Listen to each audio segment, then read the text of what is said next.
A'udhu billahi minash shaitanir rajeem. Bismillahir Rahmanir Rahim. Honorable Governor Janab Sardar Salim Haider Khan Sahab, Senior Vice President Lahore Chamber Janab Tanveer Ahmed Sheikh Sahab, all respected former presidents, senior vice presidents, vice presidents, honorable board members Lahore Chamber, presidents from different associations, leaders from the different markets, all respected guests, ladies and gentlemen, अस्सलाम वालेकुम.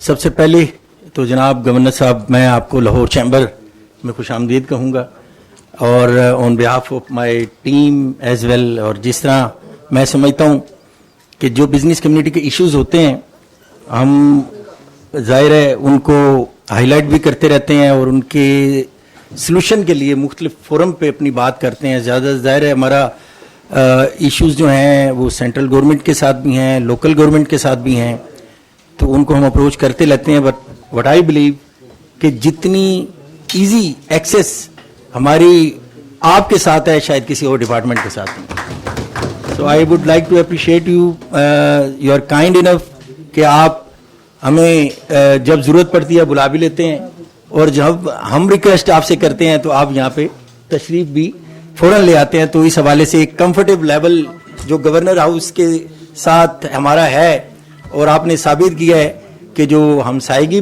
के भी जो हकूक़ हैं हमारे इस्लाम में, तो आपने उस हवाले से भी इसको पूरा टेकअप किया हुआ है. So for this special I mean look after आपको इस हवाले से भी हम अप्रिशिएट करना चाहेंगे.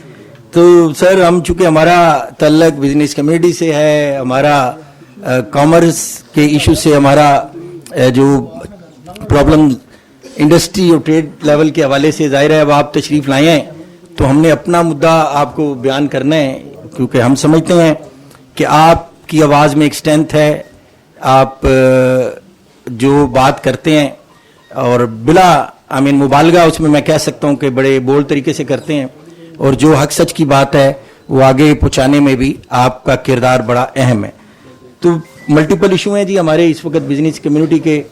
चूँकि मैं जब से मैंने टेक ओवर किया तो आप यकीन करें हम भी बड़े अरसे से हमारी I mean to business I mean हमारी तीसरी जनरेशन है बिजनेस में और जाहिर है हमारे जितने मेंबरान बैठे हैं कोई स्टार्टअप्स भी हैं, कोई थर्ड और सेकंड थर्ड जनरेशन पे काम कर रहे हैं. तो जितने इश्यूज इस वक्त है ना हमारी बिजनेस कम्युनिटी को शायद ही कभी इस हवाले से हुए हों. तो जाहिर है इसके बहुत सारे सरकमस्टांसेस हैं जिसमें हम समझते हैं कि इस वक्त जो हमारा सबसे बड़ा इशू है वो ये है कि हमारी कॉस्ट ऑफ डूइंग बिजनेस जो है वो बहुत हाई है. मैं पिछले दिनों देख रहा था एक डाटा कि इस वक्त एशियन कंट्री में जो कॉस्ट ऑफ डूइंग बिजनेस में जो वाइबल कंट्रीज हैं उसमें पहले नंबर पे चाइना है, फिर वियतनाम है और फिर इंडिया है, जबकि हमारा इस एशियन कंट्री में कॉस्ट ऑफ डूइंग बिजनेस में कोई नंबर ही नहीं है. सो ये एक बड़ी अलार्मिंग चीज़ है. हम अपनी we are in dire need of to improve और एक्सपोर्ट, लेकिन इन हालात में जब हमारी कॉस्ट ऑफ डूइंग बिजनेस ठीक नहीं है, एक तो उसमें हमारे पावर सेक्टर का जो टैरिफ है वो रीजनल कंट्रीज से सबसे ज़्यादा हाई है. ऑन दी अदर हैंड हमारा जो रेट ऑफ इंटरेस्ट है वो भी ज़्यादा हाई है और फिर ईज ऑफ डूइंग बिजनेस के जो पैरामीटर है ना वो बिल्कुल ठीक नहीं है. सर हमारे यहाँ अभी एक्सपोर्ट बढ़ाने की हम बात करते हैं, दूसरी तरफ आप अंदाज़ा करें कि हमने एक तो लास्ट बजट में हमने एक्सपोर्टर्स को फाइनल टैक्स रिजीम से निकाल दिया, जाहिर है उनकी फिर कॉस्ट बढ़ी. फिर हमने क्या किया कि 1.8% इंफ्रास्ट्रक्चर सेस लगा दिया उन पे. गवर्नर साहब आप अगर एक होलसेल बिजनेस को देखें, बल्क लेवल पे जो बिजनेस होता है उसमें को 3-4% का तो टोटल नफा होता है. तो आप after I mean these kind of taxation तो क्या हमारा एक्सपोर्टर एक लेवल प्लेइंग फील्ड जब उसको मिलेगी नहीं तो हम एक्सपोर्ट कैसे बढ़ाएंगे. और अगर हमारी एक्सपोर्ट नहीं बढ़ेंगी, मुझे बताएं कि इस वक्त हमारा जो ट्रेड डेफिसिट है वो $12 बिलियन को क्रॉस कर गया है, तो हम अपना ट्रेड बैलेंस को कैसे मेंटेन रखेंगे. तो ये सारी चीजें हमारे मद्देनजर हैं. इसके अलावा बड़ी तेजी से यहाँ से जो एक तो हम फॉरेन डायरेक्ट इन्वेस्टमेंट लाने की बात करते हैं, لیکن جو ہماری کمپنیاں یہاں ملٹی نیشنل جو کمپنیاں کام کر رہی تھیں وہ بھی یہاں سے جانا. ایک لسٹ آف کمپنیز ہے جو ہمارے پاس اس وقت, آپ نے بھی پچھلے دنوں سنا ہوگا کہ بہت زیادہ کمپنیاں یہاں سے ایگزٹ کر رہی ہیں. ان کی کچھ وجوہات آج ہی میں دیکھ رہا تھا. ایک تو ان کا جو امپورٹس آف جو ان کا تھا نا را مٹیریل کے حوالے سے ان کی کچھ ریزرویشن تھیں. پھر جو فیڈرل ایکسائز ڈیوٹی ہے اس کو بھی ہم نے ریوائز کرنا ہے اس حوالے سے, تاکہ ان کی کوئی ریزرویشنز ہے تو ان کو ہمیں دور کرنا چاہیے, تاکہ ہم بجائے جو فارن ڈائریکٹ انویسٹمنٹ FDI ہماری یہاں آئے اور وہ بلکہ جو ہماری جو پرانی کمپنیاں وہ یہاں سے ایگزٹ کر رہی ہیں. اس حوالے سے میں یہ بھی چاہوں گا کہ جو ہمارے لوکل مینوفیکچرر ہیں وہ بھی یہاں سے جا رہے ہیں. میں پچھلے دنوں ہمارا ایک ایجپشن ایمبیسیڈر آئے ہوئے تھے, انہوں نے اپنی ایک پریزنٹیشن دی گورنر صاحب, اور بڑی ایک الارمنگ بات تھی اس میں. انہوں نے جو پریزنٹیشن میں سب سے پہلی ہمیں بات بتائی وہ یہ تھی کہ ہماری ایک بہت بڑی کمپنی ہے پاکستانی, میں ان کا نام مینشن نہیں کروں گا, انہوں نے کہا $36 ملین کی جو ہے نا انویسٹمنٹ صرف اکیلی کمپنی نے ایجپٹ میں کی ہے. تو یہ ہمارے لیے بڑا لمحہ فکریہ ہے. اس کی جو کچھ وجوہات ہیں وہ ہمارے بالکل یہ جو کچھ ہماری معیشت کے ساتھ ہو رہا ہے, میں سمجھتا ہوں گورنر صاحب یہ ہمارا خود کا کیا دھرا ہے.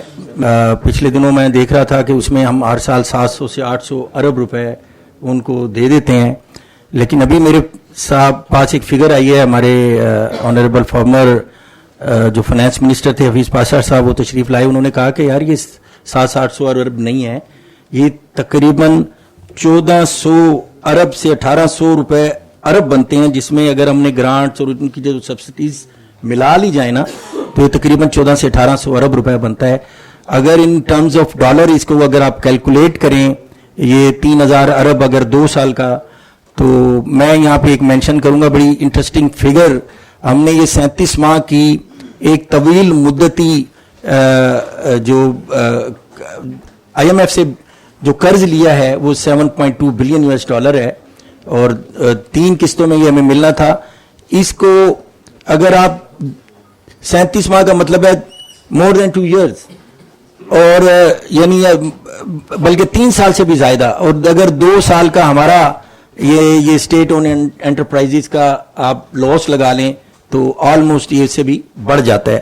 تو اس کا مطلب یہ ہوا کہ اتنی بڑی سینکشنز کے بعد, اور یہ جو سینکشنز لگی ہیں, جو ہماری ریفارمز اس وقت ٹیکسیشن میں ہوئی ہیں جو بزنس کمیونٹی کو زیادہ ہرٹ بھی کر رہی ہیں, بلکہ ان میں یہ بات بھی شامل ہے, IMF میں کہتی ہے کہ کوئی بھی نیا زون آپ نے انڈسٹریل زون نہیں بنانا, کوئی بھی کاٹیج انڈسٹری کے لیے آپ نے نیا زون نہیں بنا سکتے. یہ اور ٹیکسیشن میں جو ریفارم ہے اس کے علاوہ ہیں. یہ ریفارمز کے بعد اتنی سینکشنز کے بعد جو ہمیں قرض ملتا ہے وہ ہم کو کس طرح بے دردی سے ضائع کر رہے ہیں. تو اسے سر ہمیں اس کو دیکھنا پڑے گا, ہمیں اس کو کہیں نہ کہیں پرائیویٹائز کرنا پڑے گا. پھر میری ایک تجویز یہ ہے سر, یہ بڑی اچھی بات ہے, کوئی 700 ارب کے قریب BI بے نظیر انکم سپورٹ پروگرام ہے, غریبوں کی مدد کرنی چاہیے, لیکن سر اس کو زیادہ پیسہ اس کو اسکل ڈیولپمنٹ میں خرچ کریں تاکہ ان کو ہم باعزت روزگار کمانے کا طریقہ بتا سکیں. تو اس کے علاوہ جو ہماری یہ دن بدن جو اپنا پیٹرول کی